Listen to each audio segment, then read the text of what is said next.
성령과 말씀의 두 날개로 나눈 신앙 그랬습니다. 오늘도 다시 한번 정말 반드시 다시 한번 성령과 말씀을 붙잡고 싶어서 이 말씀을 또 준비했습니다. 그러니까 이 성령과 말씀이라고 하는 것은 선택의 문제가 아닙니다. 성령과 말씀은 취향의 문제가 아니죠. 성령과 말씀은 우리 신앙의 생존 조건입니다. 여러분, 오늘 이것을 우리가 분명히 할 수 있기를 바랍니다. 성령이 없는 말씀은 죽은 글자이고 말씀 없는 성령은 방향을 잃어버린 열정입니다. 그러나 성령과 말씀이 함께할 때 비로소 생명이 되는 것이지요. 사람들이 요즘 시대를 평가하면서 이런 말들을 해요. 열심은 있는데 방향이 없는 시대이다. 열심은 있는데 방향이 없는 시대이다. 여러분, 성공적인 삶에서 중요한 것은요, 열심이 아니라 방향성입니다. 좋은 계획, 좋은 목표 다 중요해요. 그런데 방향이 틀리면 그 열심은 헛수고가 되는 것이지요. 그래서 우리의 속담 가운데 우물을 파도 한 우물을 파라 그랬습니다. 여기 파다가 저기 파고 이거 하다가 저거 하고 이리 갈까 저리 갈까 차라리 돌아갈까. 결국 돌아가는 인생이 될 겁니다.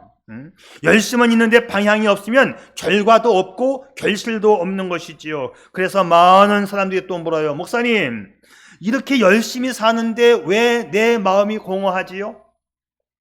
왜 이렇게 바쁘게 사는데 내 마음에 채워짐이 없지요?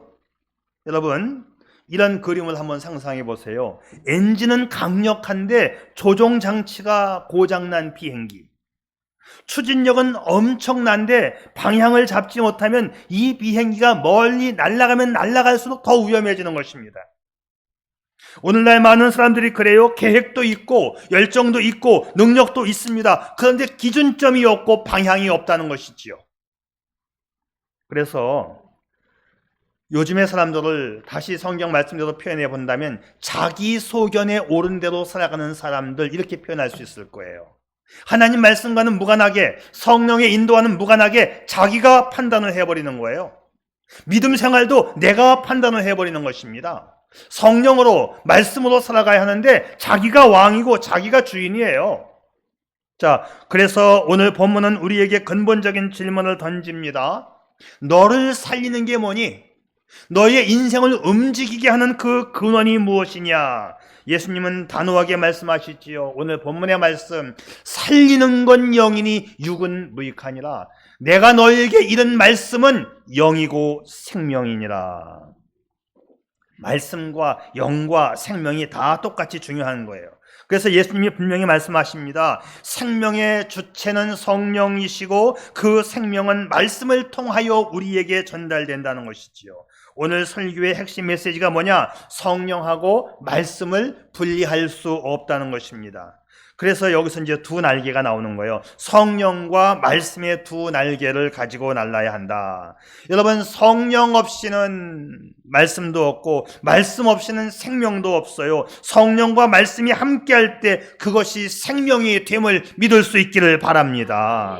그래서 오늘 본문의 말씀을 짧게 줄이면 살리는 것은 영이고 말씀이 곧 영이고 말씀이 곧 생명이다. 그래서 영과 말씀과 생명, 이 세 개가 똑같은 거예요. 같이 뭉쳐져 있는 것입니다. 분리될 수가 없다는 것이지요. 그래서 오늘 다시 성령과 말씀의 두 날개로 날아가는 신앙, 이거 얼마나 중요한지 모릅니다.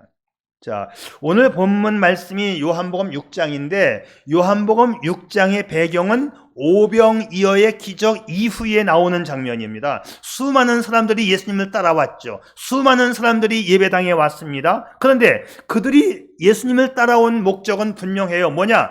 떡이 필요해서, 배부르게 먹고 싶어서 예수님을 따라왔어요. 사람들은 먹는 것에는 관심이 있습니다. 그런데 말씀에는 관심이 없어요. 떡은 원했지만 말씀은 원하지 않았고요. 축복은 원했지만 십자가는 원치 않았습니다. 기적은 원했지만 진리는 원하지 않았어요. 자, 이런 백성들을 향하여 우리 주님이 하시는 말씀이 뭐냐? 그것이 오늘 본문의 말씀입니다. 살리는 게 영이다. 육은 무익하니라. 내가 너희에게 이른 말씀은 영이고 생명이다. 우리가 내 자의적인 판단에 의해서 교회는 그냥 심심풀이로 가주는 거고 중요한 건 떡이지, 중요한 건 먹는 거지, 중요한 건 돈이지. 여러분, 내 방식대로 돈이지 먹는 거지 그렇게 살아간들 안 된다는 것입니다. 살리는 건 영이니 육은 무익하니라. 내가 너희에게 이런 말씀은 영이고 생명이다. 자, 예수님은 두 가지를 동시에 말씀하셨죠. 생명의 주체는 성령이다. 둘째, 그 생명은 말씀을 통하여 우리에게 전달된다. 자, 오늘 이 시간도 지난 시간에 이어서 다시 말씀을 드리면 성령은 생명의 근원이고 말씀은 그 성령을 흐르게 하는 통로입니다. 그러므로 성령과 말씀은 따로 존재할 수 없어요. 성령은 말씀을 통해서 일하시고 말씀은 성령 안에서 살아 움직이는 것입니다. 자, 이 둘을 분리하면 신앙은 반드시 왜곡됩니다. 말씀만 너무 강조하면 딱딱한 형식주의가 되겠죠. 말씀 중요한데 바로 우리 장로교회가 말씀을 많이 강조하는 편에 있습니다. 또 성령만 강조하면 기준 없는 신비주의가 될 수 있습니다. 말씀이 기준이 되어야 하는데 기준 없이 성령 하다 보면 신비주의로 흘러가게 되지요. 또 순복음교회가 이런 모습을 보이고 있어요.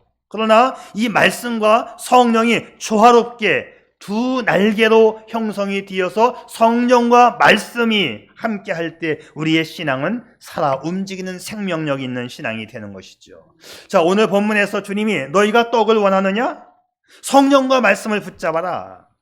너희가 복된 삶을 원하느냐? 성령과 말씀을 붙잡아라. 바로 그런 말씀입니다. 그냥 절대 대박나지 않습니다. 성령과 말씀을 붙잡아라. 그래서 이렇게 정리해 보겠습니다. 성도는 성령과 말씀으로 살아난 존재이다. 여러분, 우리가 태어날 때부터 살아 있었던 존재입니까? 죽어 있었던 존재입니까? 어느 쪽? 우리 반석교회 성도들은 절대 헷갈리지 않겠죠. 에베소서 2장 1절 말씀, 너희의 허물과 죄로 죽었던 너희를 살리셨도다. 우리는 살아있었던 존재가 아니고 태어날 때부터 죽어 있었던 존재입니다. 이 죽었다는 말 때문에 기분 나쁘게 들을 필요가 없어요. 죽었다고 하는 말이 우리에게 모욕이 아니라 이건 은혜의 진단입니다. 하나님께서 우리를 영적으로 보시니 너희는 영적으로 죽었다. 하나님께서 은혜적으로 진단을 했기 때문에 하나님이 우리를 살리신 것이지요. 죽었다가 살았다는 것은 내가 산 것이 아니고 내가 스스로 산 것이 아니고 하나님께서 살려주셨다고는 그 증거의 말씀 아닙니까?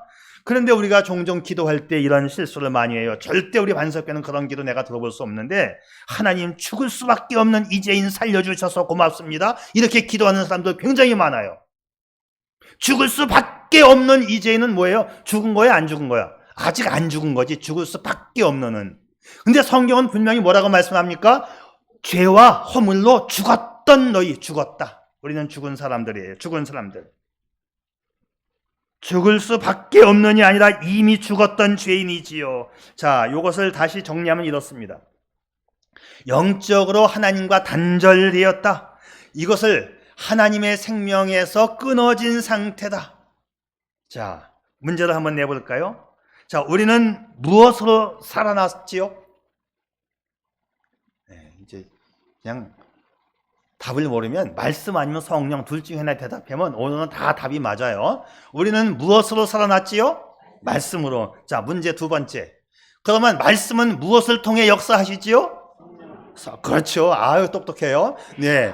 이제 그래서 말씀과 성령이 오늘의 제목 아닙니까? 예. 자, 우리는 말씀을 통해서 성령께서 역사하심으로 살림받은 존재들입니다. 자, 우리가 다시 살았어요. 죽었는데 다시 살았어요. 그래서 죽었다가 다시 산 것을 좀 교리적으로 표현하면 우리는 중생했다 또는 거듭났다, 다시 살았다, 다시 거듭났다 이런 표현을 써요. 그런데 이 중생은 나의 결단 때문에 된 것은 아니에요. 중생은 하나님의 주권적인 역사입니다. 하나님이 우리를 중생시키셨다. 그래서 그 중생의 주체는 성령이시고 그 중생의 수단은 말씀이었다. 자, 이것을 성경에서 우리가 많이 확인해 볼 수 있는 말씀인데요. 야고보서 1장 18절.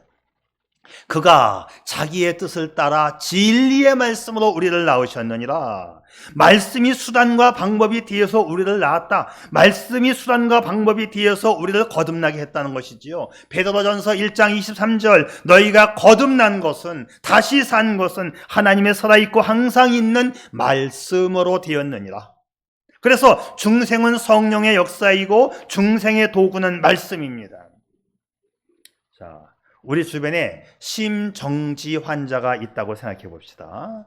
심정지 환자에게 필요한 게 뭐일까요? 막 흔들면서 힘내요, 숨을 쉬어야지요, 호흡을 하세요, 버티세요, 버티세요. 이 말 아무 소용없습니다. 필요한 것은 인공호흡, 심장 압박, 전기 충격, 그런 것이 필요한 것이지요. 외부의 압력이 들어와야 내 정지된 심장이 다시 뛰는 겁니다. 마찬가지예요. 우리의 영혼도 성령의 호흡과 말씀의 압박을 받아야 다시 살아나는 것입니다. 성령과 말씀의 개입이 없으면 우리가 예배당에 앉아 있어도 여전히 영적으로 죽은 상태일 수 있습니다. 그러므로 성도 여러분, 우리가 살아있는 이유는 내가 잘해서가 아니라 성령과 말씀의 두 날개가 나를 살려주었기 때문이지요. 성도는 성령과 말씀으로 살아난 존재임을 믿을 수 있기를 바랍니다. 두 번째로, 성도는 성령과 말씀의 인도를 받아야 합니다.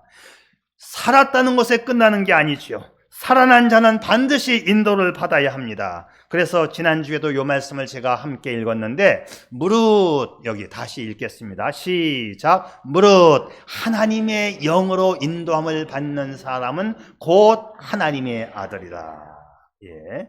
자, 그때 제가 설명하면서 인도함을 받는다는 말이 수동태라는 말을 했던 것 기억나죠? 네, 수동태 직설법인데, 곤타이, 온타이로 되어 있으면 끝에가 온타이로 나오면 그냥 수동태입니다. 헬라 말 기억해도 좋고 안 해도 좋지만, 원래는 아고가 원래는 원형인데, 아고라는 원형에다가 온타이가 붙으면 수동태구나, 딱 직감적으로 알아차리면 되는 거예요. 자, 아곤타이, 그래서 아고에서 아곤타이로 바뀌면서 수동태가 되었는데, 수동태는 이끌림 받는 삶을 말하는 거예요. 다시 말하면 내가 앞장서가는 것이 아니라 누군가에게 이끌려가는 거지요. 신앙은 내가 계획하고 하나님이 도와주는 게 아니고, 하나님이 이끄실 때 내가 끌려가는 게, 그게 신앙입니다. 그러니까는 내가 잘났다고 내 방식으로 살아가는 것은 신앙이 아니라고 하는 것이지요. 신앙이라고 하는 것은 하나님의 이끄심에 내가 이끌려가는 거예요.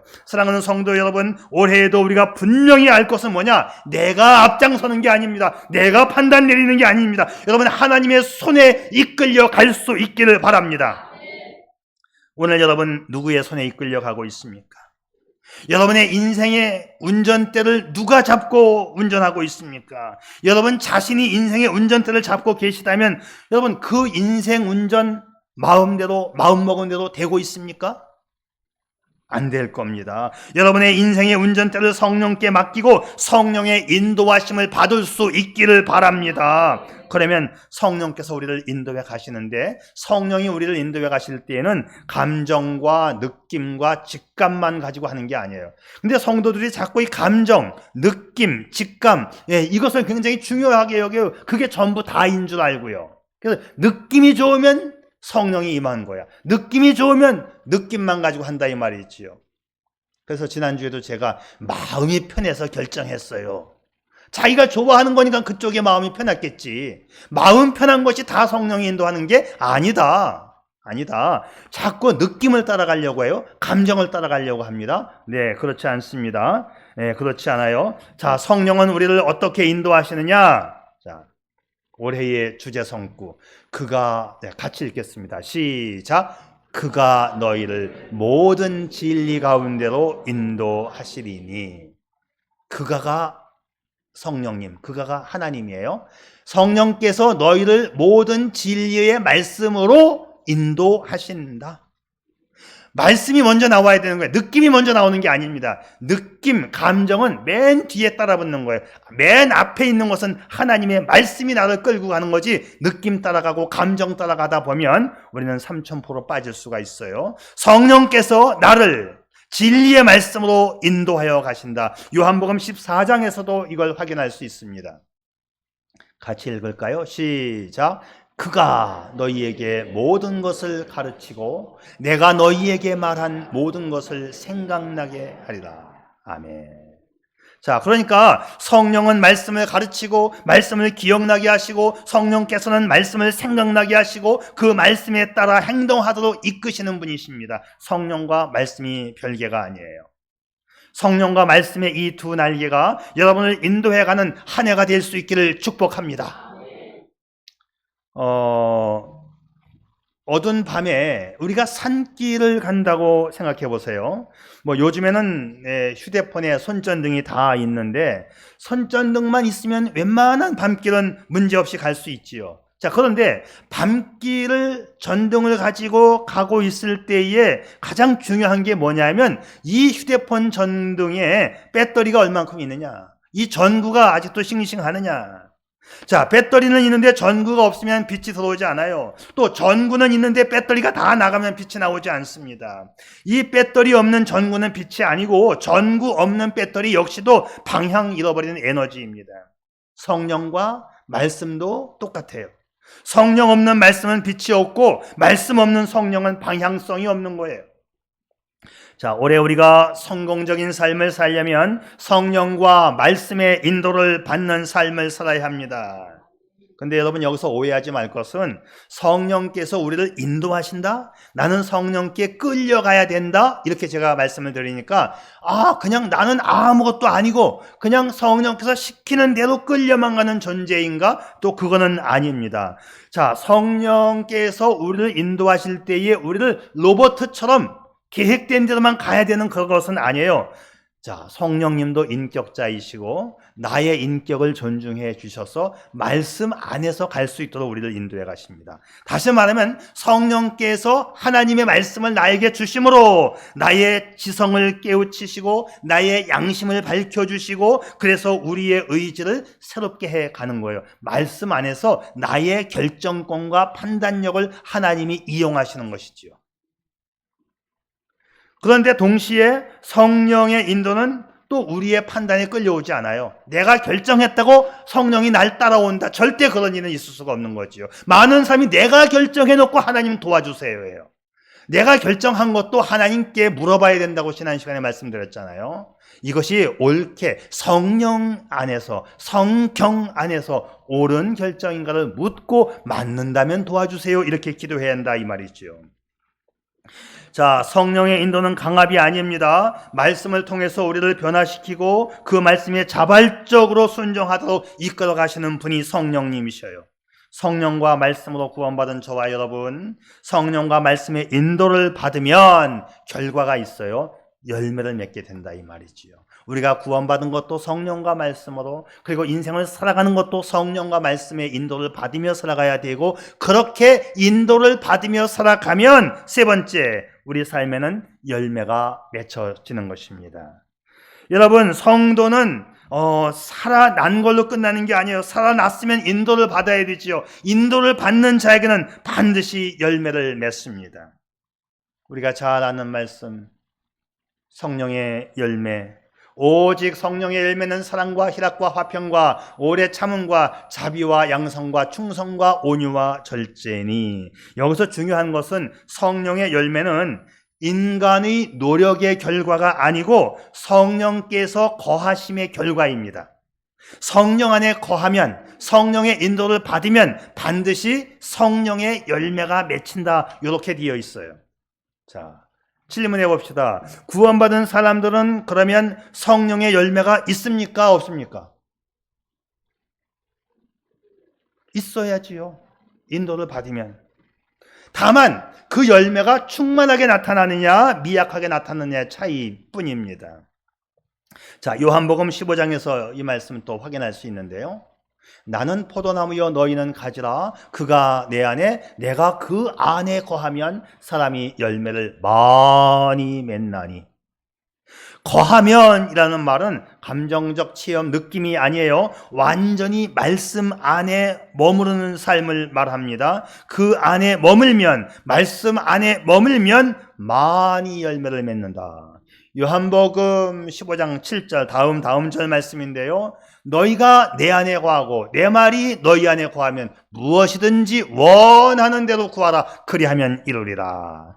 말씀 안에 완전히 거하는 삶이 열매 맺는 삶의 조건이 된다. 기도의 응답도 삶의 열매도 말씀 안에 거함에서 온다고 말씀하고 있어요. 그래서 말씀 안에 거함이 축복의 조건이고 말씀 안에 거함이 기도 응답의 조건이 된다는 것이지요.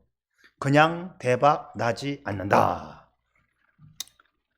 자, 우리 집에는 다들 냉장고가 있잖아요. 근데 이 냉장고는 스스로 차갑게 하는 게 아닙니다. 전기가 연결되어질 때에만 차가워져요. 겉모습은 냉장고인데 전기가 끊어지면 음식은 썩습니다. 마찬가지예요. 모습은 성도인데, 그래서 오늘도 내가 교회에 와서 앉아 있는데 성령과 말씀의 연결이 끊어지면 삶은 결국 영적으로 부패한다 이 말이지요. 전기가 연결되면 냉장고는 가만히 있어도 기능을 발휘하는 것처럼 성도도 성령과 말씀에 연결되어지면 억지로 애쓰지 않아도 열매는 맺혀진다. 이것이 성경의 논리입니다.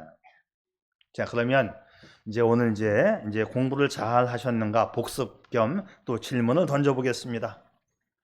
답은 다 나와 있는 거잖아요. 지금 답은. 이거 뭐야? 잘못. 네. 자, 열매는 어떻게 맺어질까요? 방금 설명한 거. 말씀 안에 거하면, 말씀과 연결되어지면. 네. 자, 네 번째 문제 갑니다. 우리는 무엇에 연결되어야 합니까? 그냥 배운 대로, 들은 대로, 느끼는 대로 하세요. 어렵지 않잖아요? 성령과 말씀에 연결되어야 한다. 네, 5번 문제입니다. 여러분, 지금 무엇에 연결되어 있다고 믿습니까? 네, 성령과 말씀. 잘 들었어요. 100점입니다. 자, 결국 답을 눌러야지 참. 우리는 세상이 아니라, 세상이 1번입니까? 2번입니까? 하려고 했던 거네, 참. 네. 1번 성령과 말씀. 그러니까 이 성령과 말씀이라고 하는 이 두 날개가 없으면 우리는 신앙인이 될 수가 없는 거예요.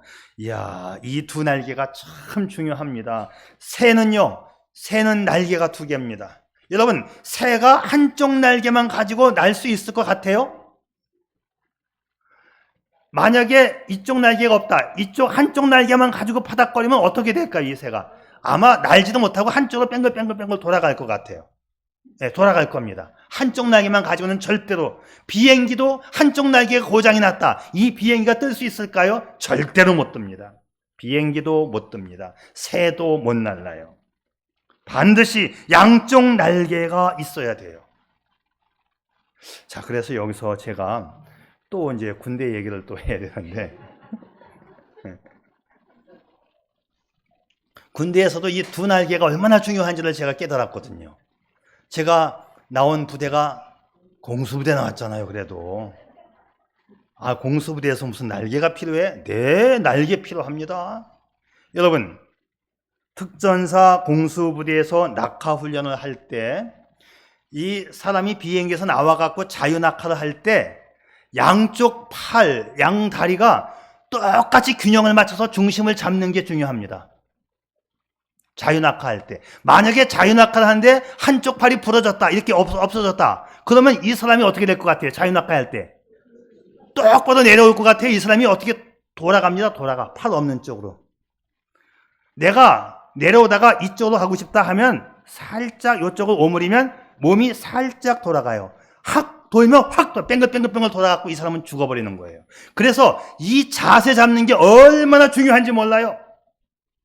낙하산 타는 거는 아무것도 아니야. 그냥 낙하산 피면 다 펴져. 100% 펴지게끔 돼 있어요. 낙하산은 접을 때 잘못 접지 않는 한 100% 낙하산은 펴져요.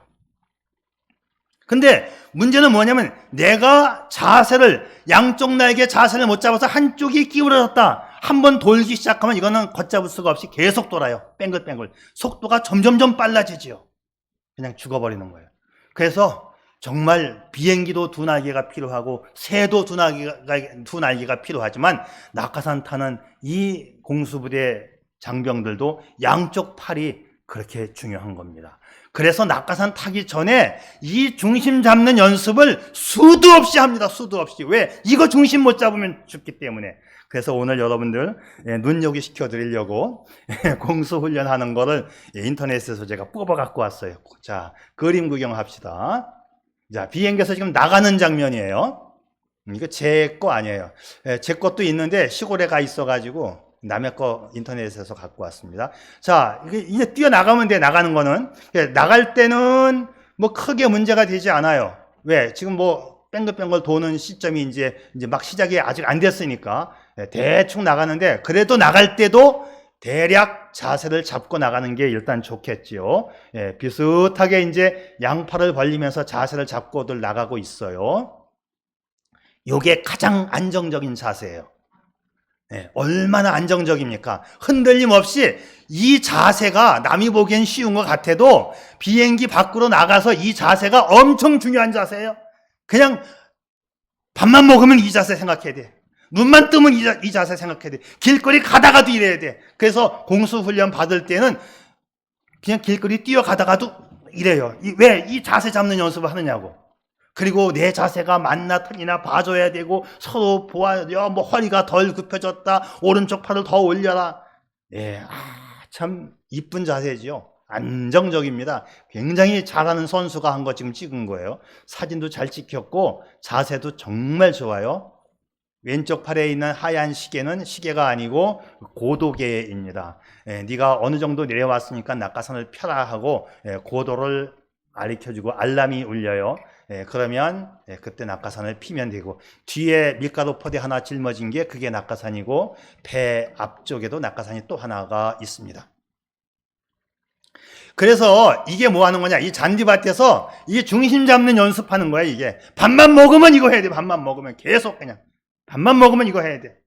이게 그만큼 중요한 거예요. 그래서 땅바닥에 엎드려서 길을 가다가도 하고, 요즘에는 장비가 좋아져 가지고요, 이제 끈을 매 가지고 기계로 하기도 하고, 진공 유리관 속에서 진짜 떨어지는 것처럼 해 가지고 중심 잡는 훈련도 합니다. 그거는 사진에 없어서 제가 못 가지고 왔어요. 이거를 아주 그냥 수도 없이 연습을 해야 돼요. 그냥 툭 치면 이 자세가 나올 만큼, 툭 치면 이렇게 될 만큼 그냥 계속 이것만 하는 거예요. 계속. 자, 그래서 이제 이 자세가 완전히 되었다 싶으면 그때 이제 비행기를 타는 거예요. 그때 비행기를 타는 겁니다. 자, 그러면 선수들은 내려오면서도 이렇게 약속을 한 듯이 손 붙잡고 내려올 수도 있어요. 왜? 자기가 중심을 잡아서 너는 내 왼쪽, 너는 내 왼쪽, 우리가 4명이 만나자, 10명이 만나자, 10명이도 만날 수가 있어요. 날아다닐 수가 있거든요, 위에서. 왜? 이 날개를 가지고 움직일 수가 있으니까. 요 정도 할 수 있으면 요거는 엄청난 선수들이 이렇게 하는 겁니다. 그리고 이제 낙하산을 피고 내려오는 모습이 참 평화로워 보이죠? 네, 평화롭습니다. 참 좋아요. 낙하산이 펴졌을 때에는. 그런데 이제 선수가 되면 말이죠. 이제 균형을 잘 잡고 이제 낙하산이 펴졌는데 이 정도가 아니라 아주 익숙해지면 낙하산 위에 낙하산, 낙하산 위에 낙하산을 만들 수도 있어요. 내려오는 속도까지도 내가 조정을 할 수가 있으니까. 그리고 이렇게도 해서 세 사람이 옆으로 뉘켜가지고 새 낙하산을 이렇게 이쁘게도 만들 수가 있습니다. 이 정도 실력이 되면 이거 굉장히 실력이 좋은 사람들이고요. 자, 뿐만 아니라 더 기가 막힌 거 보여드릴까요? 네, 우리 한국 사람들 엄청나게 잘합니다. 네. 낙하산 대회 나가면 전 세계에서 한국이 1등 할 때가 제일 많아요. 아주 기가 막히게 합니다. 공중에서 고개뿐만이 아니고 이제 땅에 내려와서 20cm 원 안에 딱 들어와야 돼요. 바람이 불든 어떻든지 간에 땅에 착지할 때 20cm 원 안에 한 발 앞꿈치로 아니면 뒤꿈치로 딱 찍어서 그 찍힌 게 누가 가장 정확하게 찍었느냐를 가지고 1등, 2등, 3등을 매기는데 우리 한국 사람들은 무지하게 잘합니다. 이거. 그래서 1등을 잘하고 있고 여군들이 더 잘해요. 더 섬세해가지고 여군은 외국에 나가면 항상 1등 해올 가능성이 아주 높은 사람들이에요. 참 잘합니다. 우리 한국 사람들. 자, 자세가 중요해야 여기까지 올 수 있는 거예요. 자세가 중요해요. 자, 그래서 말이죠. 우리의 신앙이 마찬가지입니다. 신앙의 균형이 잘 잡혀지면 이와 같은 멋진 연기를 보일 수 있는 것처럼 우리가 성령만 강조하지 말고 말씀만 강조하지 말고 말씀과 성령이 함께 두 날개가 되어서 신앙의 균형 있게 날아오르는 그런 신앙, 그런 삶, 올 한 해 복된 삶이 될 수 있기를 바랍니다.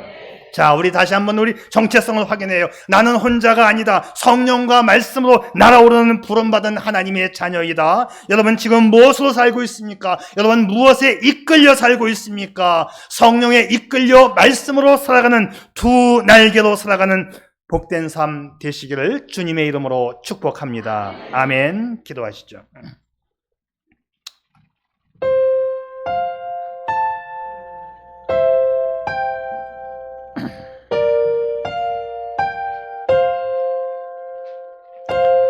성도 여러분, 오늘 하나님은 우리에게 다시 묻고 계십니다.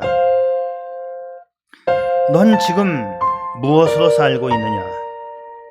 넌 지금 무엇에 이끌려 가고 있느냐? 내 삶의 운전대는 지금 누가 잡고 있느냐? 하나님이 물으시죠. 오늘 우리 선택이 분명해야 합니다. 감정에 이끌리는 삶, 환경에 이끌리는 삶이 아니라 사람의 말에 의해서 좌우지되는 삶이 아니라 성령과 말씀이 이끄는 삶을 선택해야 되겠습니다. 오늘 이 시간 우리는 다시 하나님 앞에 서서 고백합니다. 주님, 저는 더 이상 제 생각대로 살지 않겠습니다. 주님, 저는 더 이상 제 감정대로 움직이지 않겠습니다. 주님, 저는 더 이상 세상의 기준으로 판단하지 않겠습니다. 오직 성령과 말씀의 두 날개로 살겠습니다. 이것이 우리의 고백이 되어야 합니다. 성령과 말씀의 이 두 날개를 펼치십시오. 그리고 하나님이 예비하신 그 높은 수준에까지 날아오르십시오. 그러면 우리의 가정이, 우리의 교회가, 우리의 인생이 성령과 말씀으로 다시 피어나는 복된 삶이 펼쳐질 것입니다. 올 한 해 여러분의 인생에 성령과 말씀으로 인하여서 복된 삶의 주인공이 되는 여러분이기를 축복합니다. 아멘. 아버지 하나님, 우리를 살리는 분이 성령이심을 믿습니다. 그리고 그 생명을 말씀으로 주심을 믿습니다. 오늘 우리의 삶을 다시 연결하기를 원합니다. 성령의 호흡에 연결하고 말씀의 진리에 연결하여 다시 날아오르는 삶이 되게 하여 주시옵소서. 그래서 성령과 말씀으로 열매 맺는 삶이 되게 해 주시옵소서. 예수님의 이름으로 기도드립니다. 아멘.